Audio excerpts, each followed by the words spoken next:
here to listen to the discussions and contribute to the debate about decolonization of our literature in Africa and South Africa. And I hope the panel will come up with more solutions than questions, and to hear a question of more discussions about hegemony and the role that neo-colonialism plays in publishing, and also to hear more solutions about form, less about content.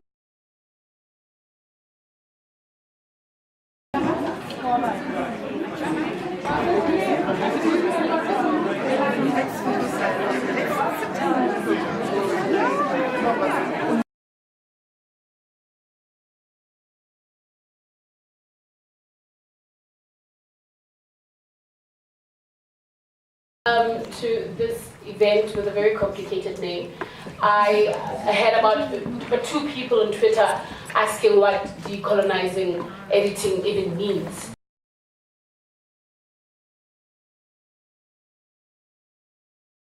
This is where I'm getting excited about your contribution. You talked about your own style, your own message, and Rihanna left it on a note of talking about a burial ritual. If you were to write about a burial ritual in your work, and I say this from experience because when I was writing Endings and Beginnings, there was a part where I was describing my aunt fainting at the cemetery in grief and all of that. I think a black reader or someone from the culture would have understood that I didn't mean literally fainting. It was just a theatrics thing. And I remember the editor writing back to me and saying, that seems like an overreaction. So I had to explain that, no, they didn't really faint. That's what we did in my family. The one aunt cried first, followed by the other. When you just get exhausted trying to explain it. But do you believe that something is lost in communicating that message, those rituals that Rihanna is talking about? If you explain them in the way that you want to explain, in the way that reflect your identity, are they lost when reflecting them through a different prism, a different language? Well, first of all, there are a lot of funerals in my book. And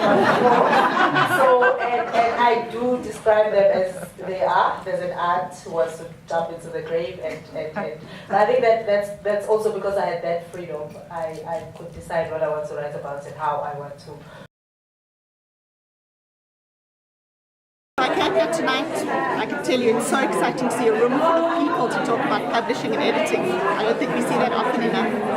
I found it really exciting because I got ideas for things I can take and talk to my students about.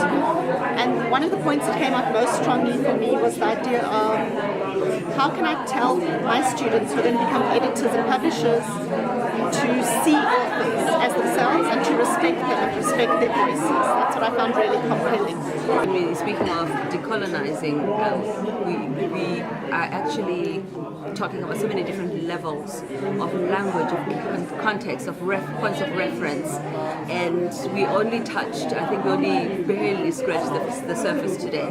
We have a lot of writers of African descent that are not able or have not had the opportunity to speak in their own natural voices, using their own points of reference in their own contexts, especially because we have been colonized for so many hundreds of years. Our language, our culture, everything, that we have to delve quite deep to weed out a lot of the poison so that perhaps future generations could feel liberated enough to express themselves without fear of retribution. And we in an era where many people want to tell their stories, where things are exciting, where voices are coming out.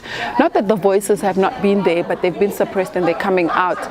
Not a perfect event, but a great start in a sense of how do we then begin to speak about this. Because what was great is that it was organized by a publishing house that's quite big in our country, and that a lot of people would actually pose questions to the publishing house and say, how are you adding the narrative to nurturing black writers and them telling a story in authentic way as possible.